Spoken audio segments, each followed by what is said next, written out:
At the dawn of the 1990s, American pop culture was entering a transformative period.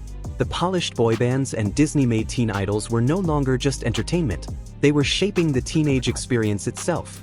Among the new wave of talent, one boy from Memphis, Tennessee, was quietly laying the foundation for what would become a generational blueprint. Justin Randall Timberlake, born in 1981, wasn't just a naturally talented performer. He possessed a professional instinct unusual for someone so young, a sense of timing, work ethic, and adaptability that many adult performers take years to master. Growing up in Memphis, Timberlake was immersed in the rich musical culture of the American South. Gospel harmonies from his local church, soulful country influences, and the eclectic rhythms of the city's music scene all became part of his early training. His first public performances were not on national stages, but at talent competitions, small community events, and church recitals, where his unique combination of vocal maturity and stage presence made him stand out. Local press reports at the time noted that he was not simply good for his age, he was exceptionally skilled, demonstrating a natural professionalism rare for preteens. The turning point came in 1992 when Timberlake auditioned for Star Search. He did not win, but the experience offered him exposure and ignited the determination that would define his career. Industry scouts soon noticed his talent, and his television appearance opened doors to Disney's The Mickey Mouse Club. The casting teams saw more than charisma, they saw discipline, focus, and an innate understanding of performance that would serve him throughout his career. Former co-stars and production staff described him as relentlessly focused and always practicing, even after others had finished. On The Mickey Mouse Club, Timberlake learned not only how to perform but also how to analyze performances. He studied cameras, production processes, choreography, and the workings of pop culture itself. This early education instilled a crucial skill that would define him for decades: the ability to reinvent himself before anyone realized it was necessary. When the show ended in 1996, Timberlake faced the same crossroads as many child performers. While other cast members faded into obscurity, he teamed with fellow MMC alumnus J.C. Chases to form a boy band under manager Lou Pearlman. That group, NSYNC, initially struggled to gain traction, performing at small venues and European festivals, before exploding into international fame between 1998 and 2001. Multi-platinum albums, sold-out stadium tours, and global recognition established them as a cultural phenomenon. Even at this stage, Timberlake's emerging centrality to NSYNC was evident. His dance precision, vocal leadership, and charisma positioned him as the gravitational center of the band. The media and producers began speculating about his potential as a solo artist, a notion met with mixed reactions from fans and industry insiders alike. Yet Timberlake remained grounded, absorbing lessons from his early experiences in Memphis, Disney, and NSYNC.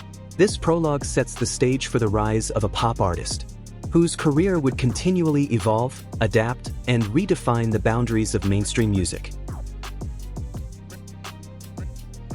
By the early 2000s, NSYNC was no longer just a boy band, it had become a cultural phenomenon.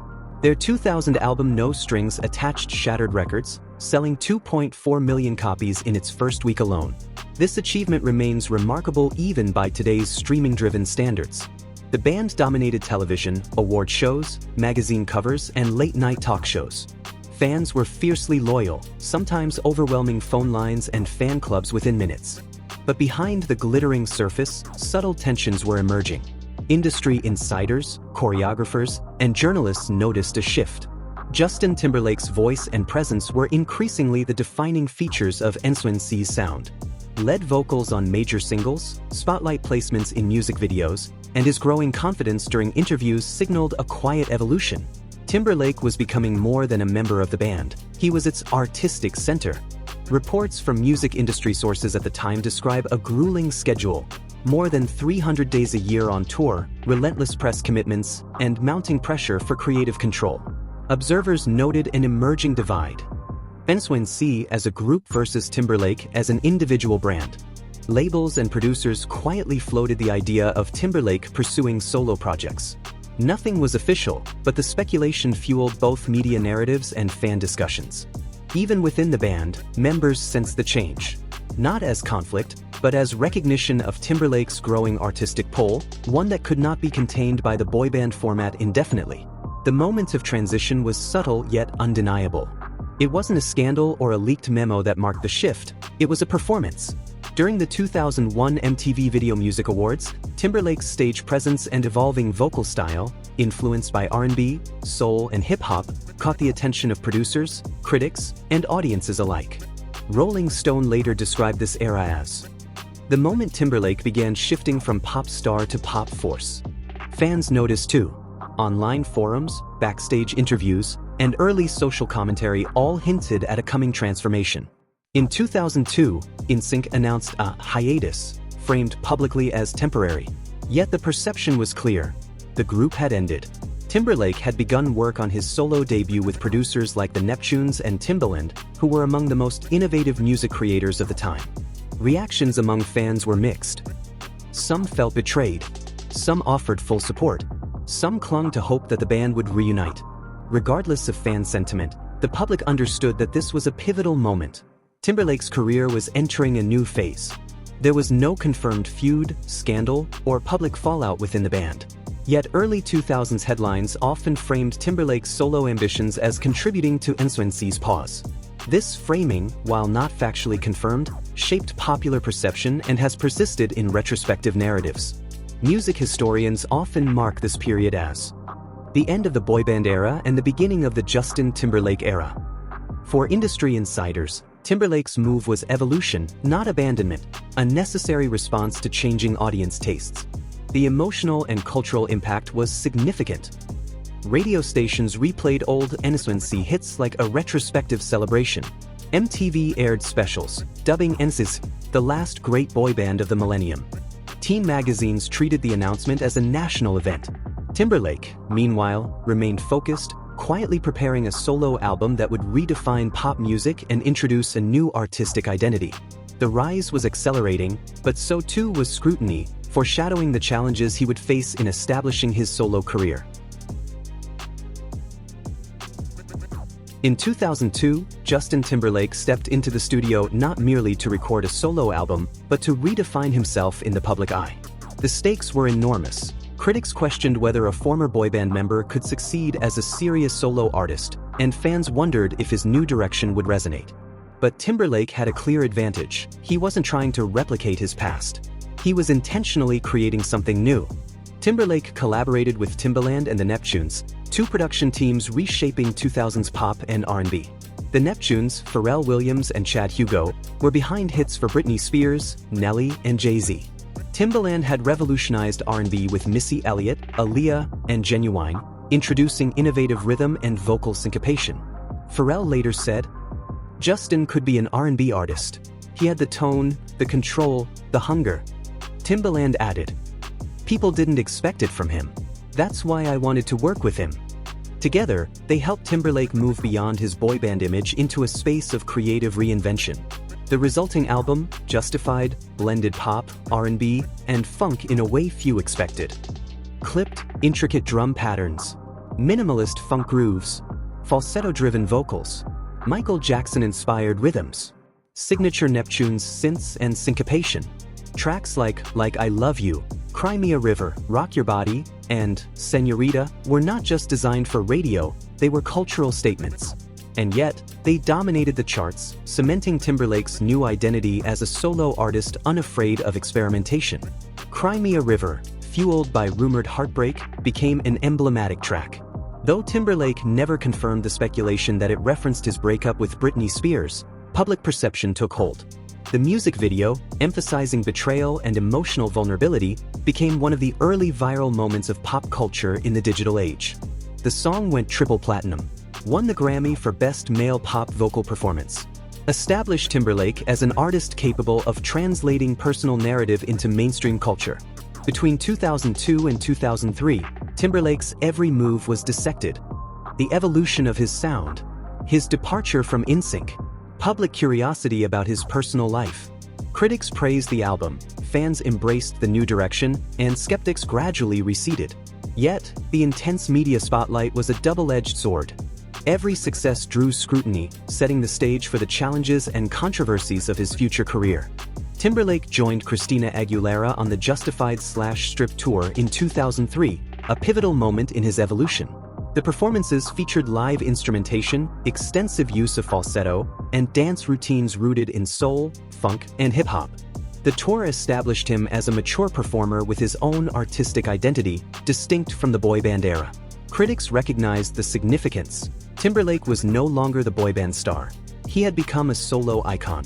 By 2003, mainstream media described Timberlake as a genre-blending innovator, Rolling Stone. A pop artist rewriting the rules, Entertainment Weekly. The bridge between modern pop and R&B, Vibe magazine. His crossover into R&B, a genre historically dominated by black artists, was widely noted and respected by both peers and audiences. This credibility would shape Timberlake's future projects and set the groundwork for his next, more controversial phase. By 2004, Justin Timberlake had already established himself as a successful solo artist. Yet with this success came increased scrutiny and challenges that would test his public image and resilience. On February 1, 2004, Timberlake performed at the Super Bowl halftime show alongside Janet Jackson, one of the most iconic performers of the era. The show itself was high energy, polished, and widely anticipated.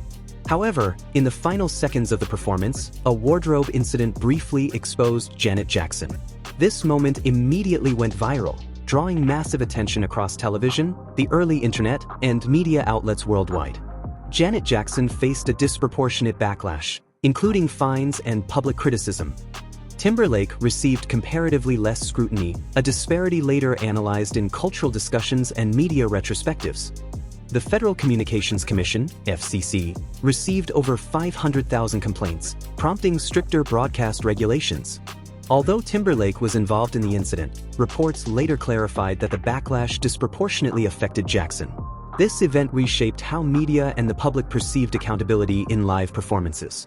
Following the Super Bowl, Timberlake shifted focus toward acting and personal exploration. He appeared in films including Edison, Alpha Dog, Black Snake Moan, voice acting in Shrek the Third. These projects allowed him to step back from music temporarily, while continuing to refine his artistic identity in the studio with Timbaland. According to interviews, Timberlake and Timbaland were experimenting freely, focusing on innovative sounds rather than commercial expectations. Released on September 12, 2006, Future Sex/LoveSounds marked a bold evolution in Timberlake's sound. Staccato digital beats and distorted funk bass lines. Layered R&B falsetto with vocoder effects. Seamless transitions connecting tracks into continuous suites. Timbaland's signature futuristic production. A club-driven, forward-looking pulse that anticipated mainstream trends. The album's lead single, Sexy Back, became a cultural phenomenon. #1 on the Billboard Hot 100 for 7 consecutive weeks. Grammy Award for Best Dance Recording. Introduced Timberlake as a genre-bending trendsetter. Other hits included My Love, Grammy Award. What Goes Around, Comes Around, Grammy nomination. Love Stone/I Think She Knows, Until the End of Time. Critics hailed the album as a synth-drenched revolution and a turning point in 21st century pop production. Timberlake had cemented his position as a cultural innovator, pushing pop music into new sonic territories. Despite musical triumphs, the Super Bowl incident continued to shadow Timberlake's career. Discussions around gender, fairness, and accountability in media persisted, resurfacing in public debates and retrospective analyses. Critics and cultural commentators examined how the media treated male versus female artists, and Timberlake's career became an ongoing case study in celebrity dynamics. During this period, Timberlake's influence peaked across music, media, and fashion. Love Show World Tour received critical acclaim. Saturday Night Live sketches, including D in a Box, Emmy Award-winning, showcased his comedic talent. Collaborations with Madonna and other global icons expanded his artistic reach. Partnerships with fashion brands and endorsements reinforced his cultural presence. Timberlake wasn't merely a musician. He was a cultural figure whose artistry and media savvy shaped late 2000s entertainment. Yet, underlying discussions about past controversies continued to grow, foreshadowing challenges he would face in the next decade. By the end of 2009, Justin Timberlake's presence was ubiquitous, yet musically he had taken a deliberate step back. His last studio album had been released 3 years prior, and though radio continued to play his hits, Timberlake was absent from tours, singles, and the constant spotlight that defined global pop superstardom. Fans began to wonder, had the pop prince left music for good? The reality was more nuanced. Timberlake wasn't vanishing. He was recalibrating, exploring new creative directions, and strategically planning his return. Between 2007 and 2013, Timberlake did not release a new studio album. In an industry driven by constant output, long pauses often risked obscurity. But Timberlake's absence was far from passive. During this period, he pursued acting in significant roles rather than celebrity cameos, appeared in critically recognized films. The Social Network, 2010, as Sean Parker, earning widespread acclaim for charisma and depth. Bad Teacher, Friends with Benefits, Trouble with the Curve. Voice roles in animated films including Yogi Bear. His performance in The Social Network drew particular praise. Rolling Stone described Timberlake as a charismatic jolt of energy in every scene, demonstrating he could transcend music while retaining his magnetism. Beyond acting, Timberlake expanded into entrepreneurial ventures, cultivating influence in fashion, technology, and business. Invested in the clothing line William Rast. Partnered with luxury brands including Givenchy. Acquired a stake in MySpace, 2011, to foster a musician-focused platform. Opened restaurants and hospitality ventures. Supported golf and sports investments. Timberlake was no longer just an entertainer, he was building a diversified personal brand, following models established by figures like Jay-Z and Diddy, blending artistry with entrepreneurship. Rumors of a musical comeback began circulating in 2012. Producers hinted at secret studio sessions. Timbaland shared cryptic messages suggesting new music. Timberlake remained publicly silent, heightening anticipation. Then, on January 10, 2013, Timberlake released a 90-second video titled, "I'm Ready." Walking through a recording booth, he simply stated, "I'm ready." The clip ignited the internet. After 6 years, the world knew Justin Timberlake was returning. Released on March 19, 2013, the 2020 experience was more than a comeback. It was a full-scale cultural statement. Debuted at #1 on the Billboard 200, became the best-selling album in the US for 2013. Showcased Timberlake as a sophisticated, adult contemporary R&B artist. Emphasized lush orchestration, extended song suites, and neo-soul influences. Merged vintage Motown textures with modern experimental R&B. Unlike the club-heavy LoveSounds, this album presented Timberlake as a mature artist appealing to grown-up audiences, demonstrating narrative depth and musical sophistication. The lead single, Suit and Tie, featuring Jay-Z, debuted at #4 on the Hot 100. The music video, directed by David Fincher, evoked classic Hollywood glamour. Timberlake transitioned from boyband idol to modern crooner with contemporary production. This track positioned him as a cultural tastemaker while honoring tradition and artistry. The second single, Mirrors, became a signature track. Length, 8 minutes, defined pop conventions. Worldwide commercial success, multi-platinum certifications. Dedicated to his grandparents' lifelong marriage. Won the MTV Video Music Award for Video of the Year. The song blended personal storytelling with mainstream appeal, reinforcing Timberlake's reemergence as an emotionally resonant artist. The accompanying tour solidified his return. 134 shows across 5 continents. Grossed over $230 million globally. Performance evolution. Full horn sections, cinematic lighting and extended musical transitions. Choreography integrated with live instrumentation. Critics praised it as the most mature and confident phase of Timberlake's career, blending showmanship with musical sophistication. By 2013, Justin Timberlake was operating in a unique cultural lane. Performer, actor, business entrepreneur, cultural figure. He was no longer competing in the crowded field of pop stars. The pop prince had matured into a respected architect of modern pop and R&B. Yet, this period of stability and triumph would soon lead to a new era of experimentation, missteps, acclaim, and cultural scrutiny. Timberlake was entering a phase that would challenge his public perception more than ever.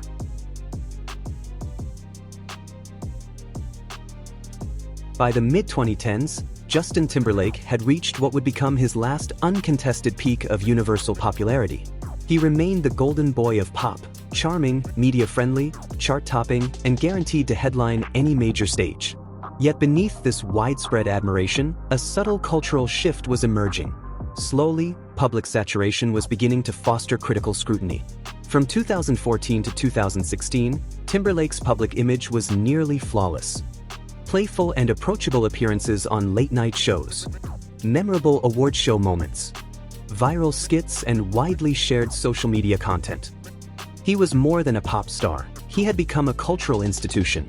This period marked the final era when Timberlake was universally admired without significant controversy, the last moment of near-unquestioned adoration in the US. In 2016, Timberlake voiced a character in the animated film Trolls and released its lead single, Can't Stop the Feeling, debuted at #1 on the Billboard Hot 100. Became a global family anthem, dominating radio, commercials, weddings, and sports events. Introduced Timberlake to a new generation of children and families. The song was inescapable and overwhelmingly positive, but the omnipresence also marked the beginning of a subtle backlash. Timberlake was everywhere, almost too much for some audiences. When Timberlake was announced as the Super Bowl 52 halftime show performer, reactions were mixed.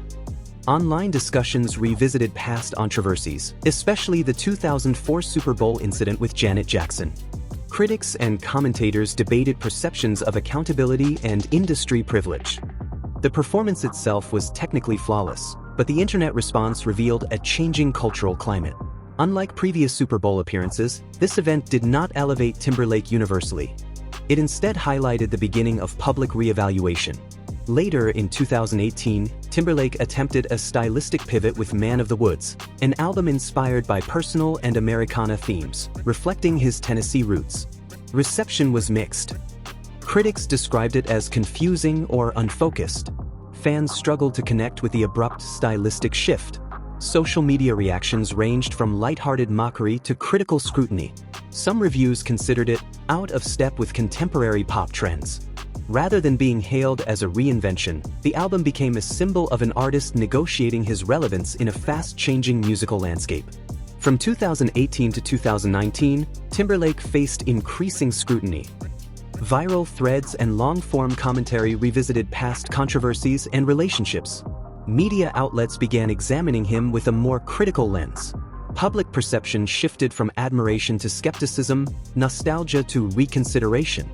Social media amplified every misstep, old controversies resurfaced, and Timberlake, once seen as universally likable, was now portrayed as overexposed, out of touch with current culture, benefiting from structural advantages in the industry.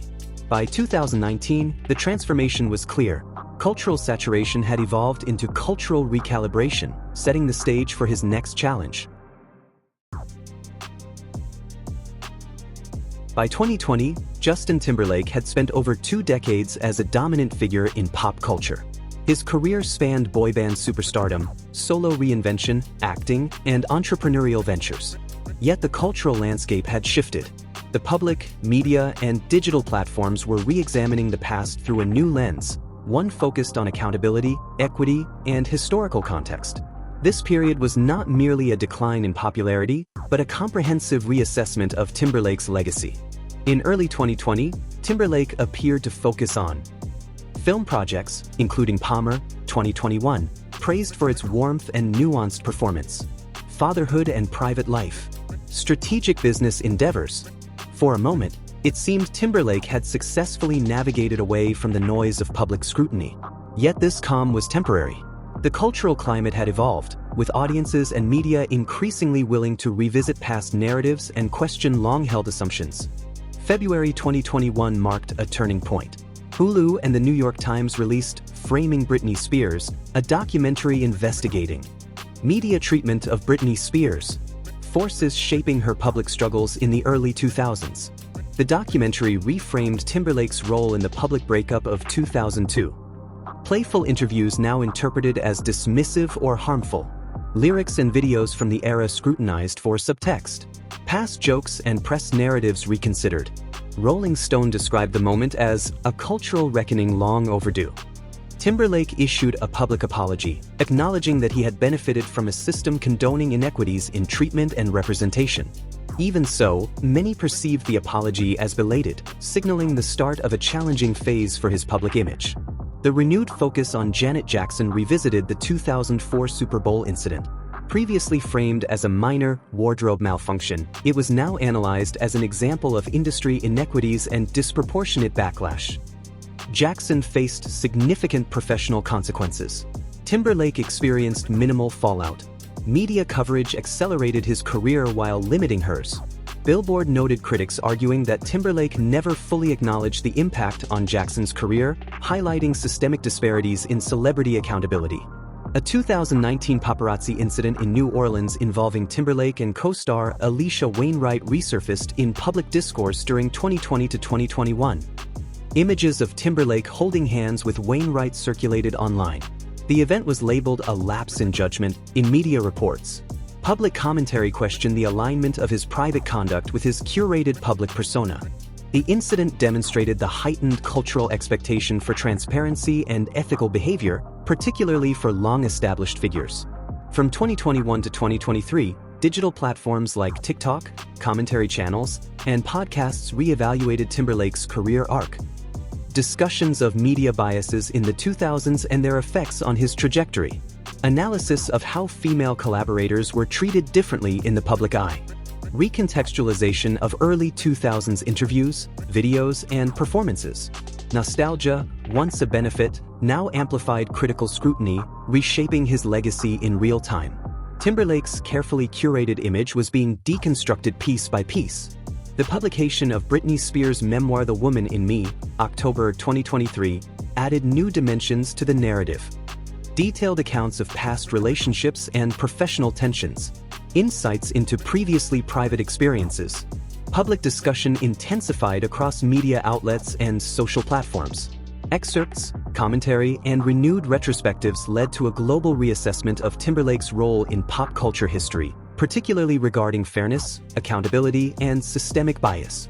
By late 2023, Timberlake's position had shifted.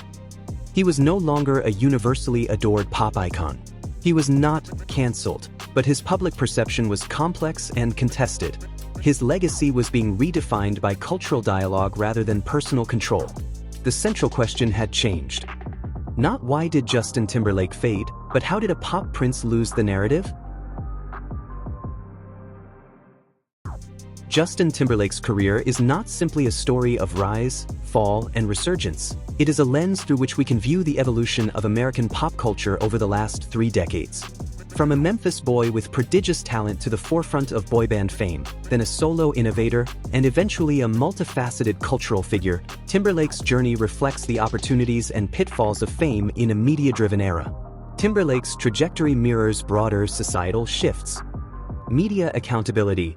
The 2000s media landscape often amplified certain narratives without scrutiny. Today, past actions are revisited through more critical lenses. Celebrity scrutiny.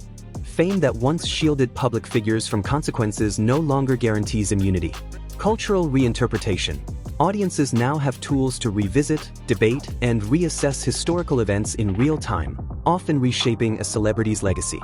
His story shows how a career once thought untouchable can be reframed by cultural dialogue. There are key takeaways from Timberlake's career that resonate beyond music.